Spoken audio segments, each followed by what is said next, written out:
Assalamualaikum warahmatullahi wabarakatuh. Kami dari kelompok 54 beranggotakan 2 orang, saya Hisya Rahmandini dan ada rekan saya Sifah Nurizkiyah. Di sini kita akan mempresentasikan hasil dari website sistem pendaftaran donor darah.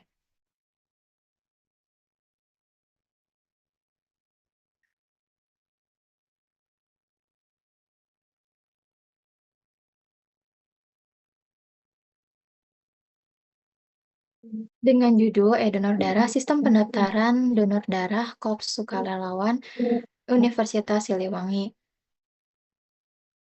Kita dari kelas B. Donor darah merupakan salah satu bentuk kegiatan kemanusiaan yang memiliki dampak besar bagi kesehatan masyarakat, terutama dalam memenuhi kebutuhan darah. Untuk keperluan transfusi di lingkungan Universitas Siliwangi, kegiatan donor darah secara rutin dilaksanakan oleh Korps Sukarela atau KSR PMI Unit Universitas Siliwangi. Namun, dalam pelaksanaan masih banyak kegiatan administratif yang dilakukan secara manual, seperti pencatatan darah, penyebaran informasi jadwal donor darah, hingga dokumentasi riwayat donor darah. Kondisi ini seringkali mengakibatkan keterlambatan distribusi informal, kesalahan dalam pencatatan data, dan kesulitan pelacakan riwayat mahasiswa yang tepat dan efisien. Sebagai respon akan permasalahan tersebut, dikembangkanlah donor darah. Kebetulan aku aktif di UKM KSR PMI Unit Universitas Siliwangi. Selama ini, kegiatan donor darah dilaksanain 1 tahun 2 kali, tapi proses pendataannya masih manual banget. Daftar lewat kertas, nyebarin info via grup, bahkan kadang data pendonor hilang atau nggak lengkap. Ditambah lagi, kita belum punya website resmi buat pendaftaran donor darah. Nah, dari situ aku kepikiran buat bikin sistem berbasis web yang namanya e-donor. Tujuannya biar semua proses lebih rapi, mulai dari penyatatan, jadwal kegiatan, dan sampai catatan riwayat donor mahasiswa. Jadi panitia nggak perlu ribet nyari-nyari data lagi, dan mahasiswa juga lebih gampang ikut berpartisipasi. Harapannya e-donor bisa bantu kegiatan donor darah di kampus jadi lebih terorganisir dan efisien.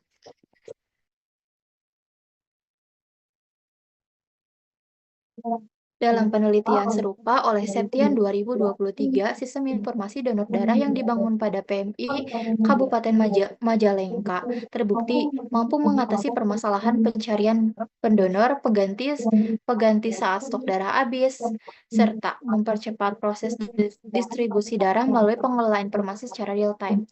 Selanjutnya, dalam studi oleh Pertiwi dari Universitas Negeri Padang, pengembangan sistem donor darah berbasis web dengan metode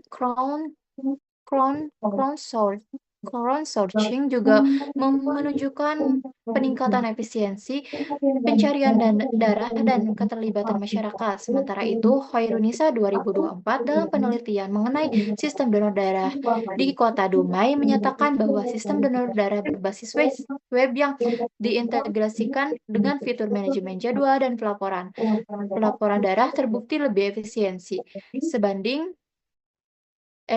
dibandingkan metode konvensional. Sistem ini membantu PMI dalam mempercepat proses validasi data pendonor dan distribusi informal. Diharapkan dengan adanya e-donor, proses donor darah di Universitas Siliwangi menjadi lebih terorganisir, cepat, akurat, dan bahkan lebih banyak partisipasi dari mahasiswa. Sistem ini juga dikembangkan lebih lanjut ke depannya sebagai sistem pendaftaran kesehatan kampus yang lebih komprehensif. Analisis kebutuhan sistem informasi ada yang pertama registrasi dan login pengguna, yang kedua manajemen akun user, yang ketiga pendaftaran donor darah, yang keempat melihat dan memilih jadwal donor darah, yang kelima manajemen jadwal darah, yang keenam melihat riwayat donor, yang ketujuh manajemen data pendonor, yang kedelapan validasi data pendaftaran, yang sembilan ada logout. Dilanjutkan oleh Sipah.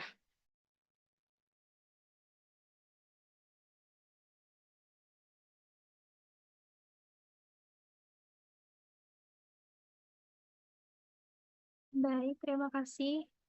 Selanjutnya adalah kebutuhan non-fungsional. Ini bisa lebih lanjutnya ada di dalam manual book. Nah, selanjutnya adalah spesifikasi. Coba ke atas dulu sebentar. Nah, ini spesifikasi software dan hardware. Untuk softwarenya di sini kami menggunakan untuk diagram menggunakan Draw.io, kemudian text editor menggunakan Visual Studio Code, bahasa pemrogramannya HTML, CSS, dan JavaScript, database-nya di MySQL, kemudian pengelola database-nya di PHP-MyAdmin, web servernya Apache, server lokalnya pakai XMPP, dan browsernya bisa di Google Chrome, Mozilla Firefox, dan Microsoft Edge. Kemudian untuk hardware-nya di sini untuk pengguna itu laptop atau PC dengan minimal RAM 8 GB, kemudian prosesor Intel atau setara, kemudian koneksi internet yang stabil. Selanjutnya, untuk proses bisnis berjalan yang diusulkan.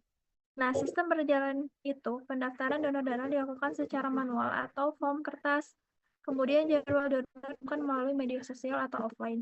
Kemudian riwayat donor dicatat dalam buku atau log atau kartu donor. Nah, sistem yang diusulkan yaitu e-donor. Pendaftaran pendonor secara online melalui web, kemudian jadwal donor tersedia pada dashboard pengguna, kemudian riwayat donor tersimpan dalam database dan dapat diakses pengguna. Oke, selanjutnya perancangan sistem informasi. Nah, di sini ada use case diagram. Di sini ada dua aktor yaitu pendonor dan admin. Nah, kedua aktor tersebut bisa coba ke atas, bisa mendaftar akun, kemudian bisa login ke sistem. Setelah itu bisa masuk ke beranda sesuai dengan role. Pendonor bisa melihat jadwal, kemudian kemudian daftar donor, kemudian melihat riwayat, dan bisa keluar. Sedangkan admin itu bisa mengelola jadwal donor, bisa melihat data pendonor, bisa melihat laporan, kemudian bisa keluar. Next. Nah, untuk lebih jelasnya ada penjelasan di tabel. Oke, selanjutnya adalah kelas diagram. Bisa di-scroll. Nah, untuk kelas diagram pada sistem e-donor, di sini ada beberapa entitas, ada user, ada admin, ada pendonor, ada pendaftaran donor, dan riwayat donor. Nah, di user itu ada ID user dengan tipe data integer. Kemudian ada username dengan tipe data varchar. Kemudian ada password, tipe datanya varchar. Kemudian role, enum, jadi nanti bisa dipilih admin atau pendonor. Kemudian ada KTP, itu varchar, email, varchar, dan golongan darah itu nanti bisa dipilih oleh pengguna A, B, AB, atau O. Selanjutnya, admin. Oke, di sini ada deskripsinya. Kelas admin itu menyimpan data profil untuk pengguna yang memiliki peran sebagai admin. Kelas admin memiliki relasi one-to-one atau relasi satu ke satu dengan kelas user yang ditandai dengan atribut atau kunci utama ini, ID user. ID user itu tipe datanya integer. Dia merupakan primary key dan foreign key ke user ID. Kemudian ada nama lengkap dengan tipe data varchar, jabatan varchar, kontak varchar. Kemudian pendonor. Nah, untuk kelas pendonor ini menyimpan data lengkap calon pendonor seperti nama lengkap, jenis kelamin, usia, berat badan, golongan darah, resus, kontak, dan alamat. Meskipun tidak dihubungkan secara langsung oleh foreign key, data pendonor bisa dihubungkan ke kelas user melalui kecocokan nilai KTP di user dan NIK di pendonor. Inilah ada atribut dan tipe datanya. Kemudian pendaftaran. Nah, kelas ini mencatat data pendaftaran sementara dari calon pendonor, baik yang sudah terdaftar maupun belum. Kemudian, informasi yang disimpan mencakup data identitas, kontak, golongan darah, serta tanggal pelaksanaan. Nah, kemudian kelas ini tidak memiliki relasi eksplisit ke tabel lain, namun secara konseptual data dikaitkan dengan kelas jadwal donor sebagai referensi waktu pelaksanaan. Kemudian entitas dan atribut dapat dilihat dalam tabel. Selanjutnya, ada jadwal donor. Kelas ini menyimpan informasi jadwal kegiatan donor darah, termasuk tanggal mulai dan selesai, lokasi waktu, serta waktu pelaksanaan. Jadwal ini berfungsi sebagai acuan dalam proses pendaftaran dan pelaksanaan donor. Berikut adalah entitas dan atributnya bisa dilihat di dalam tabel. Kemudian ada pendaftaran donor. Nah, kelas ini merepresentasikan hubungan antara pendonor dan aktivitas pendaftaran mereka untuk kegiatan donor darah tertentu. Pendaftaran donor dihubungkan ke kelas pendonor melalui atribut NIC yang menjadi foreign key. Nah, kemudian setiap pendonor bisa memiliki beberapa data pendaftaran. Nah, ini adalah entitas dan atributnya. Selanjutnya ada riwayat pendonor. Kelas ini mencatat riwayat kegiatan donor darah yang telah dilakukan oleh pendonor. Setiap entry riwayat memuat tanggal pelaksanaan dan donor keberapa. Relasi antar riwayat dan pendonor bersifat one to many, karena seorang pendonor dapat memiliki beberapa riwayat donor. Berikut adalah entitas dan atributnya, bisa dilihat di dalam tabel. Kemudian ini ada relasi antar entitas. Admin ke user itu one to one. Admin adalah turunan dari user, setiap admin pasti merupakan seorang user. Kemudian, admin ke pendonor itu one to one. Pendonor adalah turunan dari user, kemudian setiap pendonor pasti merupakan seorang user. Kemudian ada pendonor ke riwayat donor. Ini relasinya adalah one to many, jadi satu pendonor bisa memiliki banyak riwayat donor. Kemudian pendonor ke pendaftaran donor. Ini juga sama one to many, jadi satu pendonor bisa mendaftarkan diri untuk donor beberapa kali atau donor berikutnya. Kemudian, untuk demo akan dijelaskan terlebih dahulu oleh teman saya.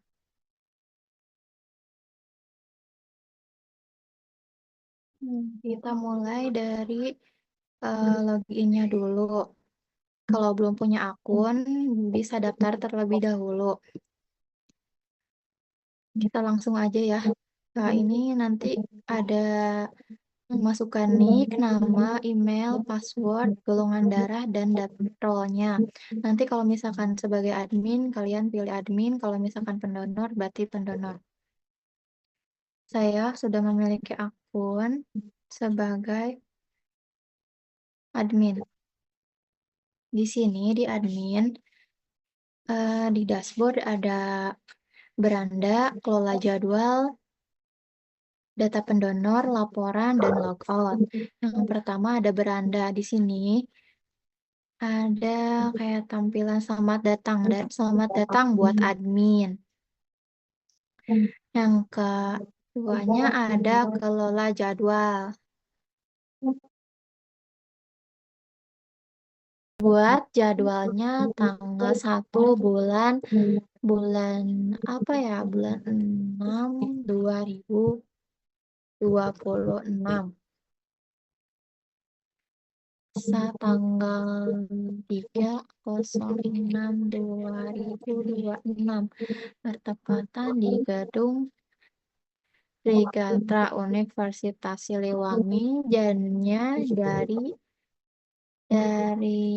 dari jam 9 sampai jam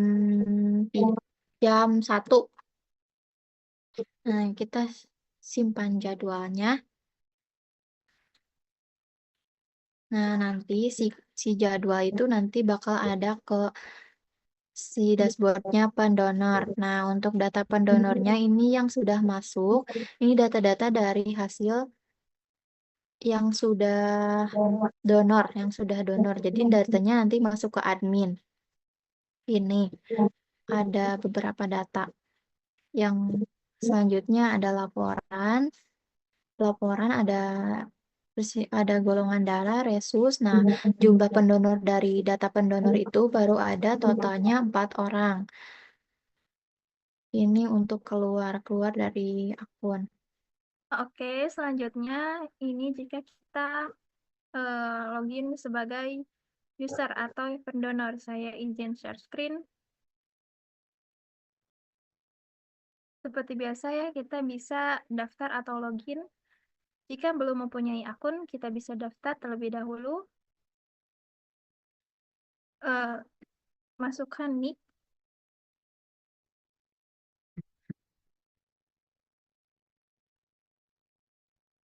Kemudian misalnya kita di sini pakai nama Hesya.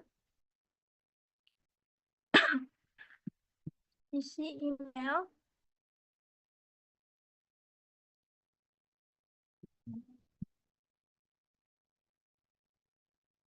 Kemudian isi passwordnya. Pilih role. Misalnya, pilih golongan darah. Mohon maaf. Kemudian bisa pilih pendonor karena kita di sini akan login sebagai donor. Kita daftar. Registrasi berhasil, silakan login. Kemudian kita tuliskan login yang benar.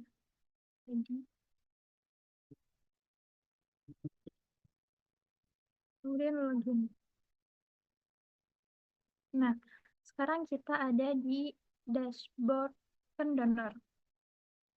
Kemudian di dashboard ini kita bisa melihat menu-menu di navbar. Ada ini beranda. Ini ada jadwal donor, kemudian ada daftar donor, riwayat, dan kita bisa log out. Kemudian kita juga bisa melihat informasi profil di sebelah sini. Kemudian kita bisa melihat jadwal donor. Di sini adalah jadwal yang tersedia donor untuk nanti saat pendaftaran. Misalnya kita di sini mau daftar donor.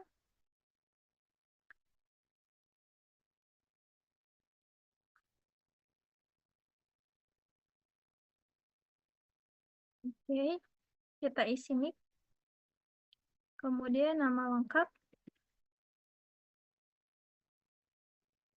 Pilih jenis kelamin, usia, kemudian berat badan, golongan darah, pilih resus, kemudian isikan nomor WA.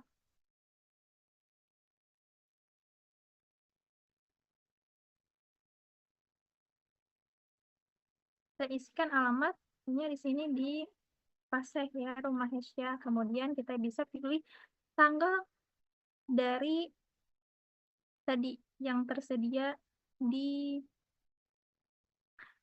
jadwal. Kemudian kita bisa pilih misalnya di sini donor ke 1. Kemudian daftar sekarang. Proses pendaftaran. Setelah itu muncul notif pendaftaran berhasil. Kita bisa melihat detail pendaftaran. Kemudian ini diarahkan langsung ke riwayat. Nah, di riwayat kita bisa melihat data yang telah kita daftarkan tadi. Kemudian kita bisa mengedit dan menghapus. Misalnya kita di sini mau mengedit apa gitu ya. Misalnya, oh ternyata Hesya pernah donor. Ini donor kedua. Simpan perubahan. Recording in progress. Di sini muncul. Jadi berhasil masuk gitu ya. Kemudian kita di sini pilih log out jika sudah beres.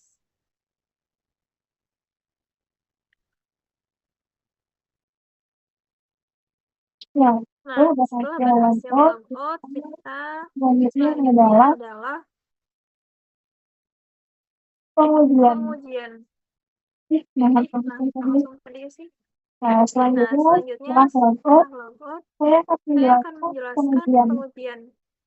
Pengujian Pengujian sistem pada sistem sistem donor e-donor yaitu yaitu menggunakan menggunakan metode metode black black box box testing. testing. Kemudian ini Kemudian ini difokuskan pada difokuskan pada fungsi-fungsi fungsi-fungsi yang yang tersedia tersedia dalam dalam sistem sistem tanpa memperhatikan struktur internal kode kode program. program.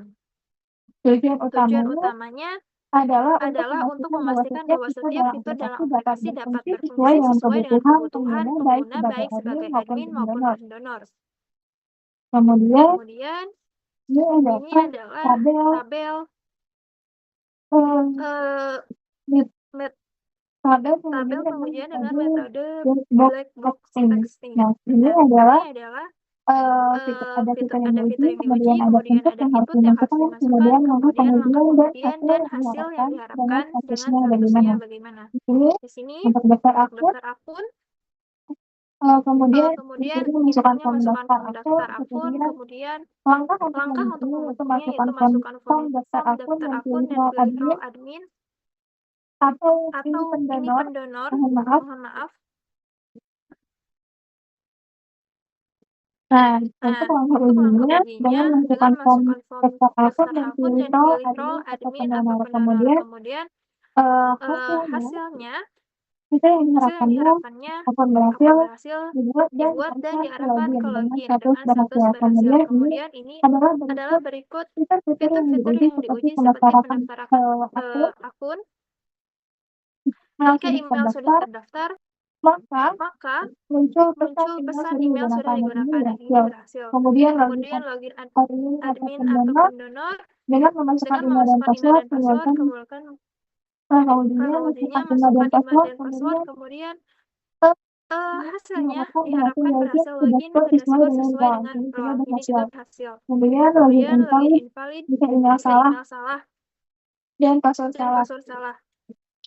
Nah, ujinya masukkan email dan password yang salah, kemudian muncul error email atau password salah. Kemudian di sini untuk admin bisa mengelola jadwal serta menambah jadwal. Nah, ini juga berhasil kita uji. Ini juga berhasil untuk mengedit waktu dan tempat, perubahan tersimpan dan tampil. Ini berhasil, kemudian kelola jadwal dan lihat jadwal. Kemudian lihat jadwal jika tidak ada jadwal kosong, buka halaman jadwal dan muncul pesan tidak ada jadwal. Kemudian ini juga berhasil untuk diujinya. Selanjutnya akan diserahkan kepada teman saya. 9 ada daftar donor darah, itu untuk fitur yang diujinya dengan input form dan data donor valid. Adapun langkah ujinya isi form donor dan submit. Hasil yang diharapkan data tersedia dan muncul di riwayat dengan status berhasil. Langkah 10 ada riwayat donor. Dengan input ada riwayat donor. Dengan langkah uji buka halaman riwayat. Hasil yang diuji menampilkan tanggal donor darah ke berapa. Untuk statusnya itu pun berhasil. Yang ke-11 ada riwayat donor darah dengan input data pendonor tersedia. Langkah ujinya admin buka laporan. Ya, dengan hasil total sesuai data dengan status berhasil. Ada fitur yang ke-13, laporan berdasarkan golongan darah dengan input data dengan berbagai golongan. Langkah ujinya admin buka pada laporan. Hasil yang diuji jumlah pergolongan benar dengan status berhasil. Yang ke-14 ada laporan berdasarkan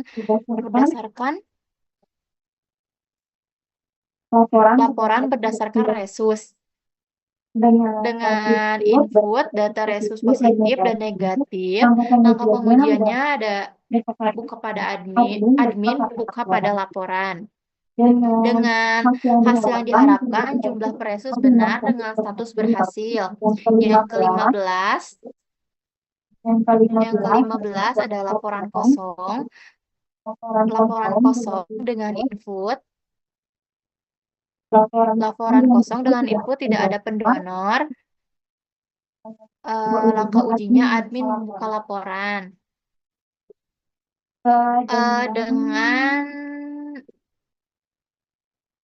Hasil yang diharapkan, hasil yang diharapkannya laporan semuanya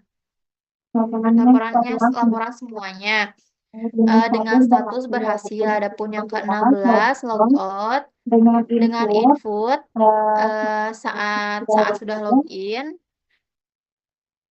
dengan langkah pengujiannya klik tombol logout. Dengan hasil yang diharapkan berhasil logout dan kemudian kembali ke halaman login dengan status berhasil.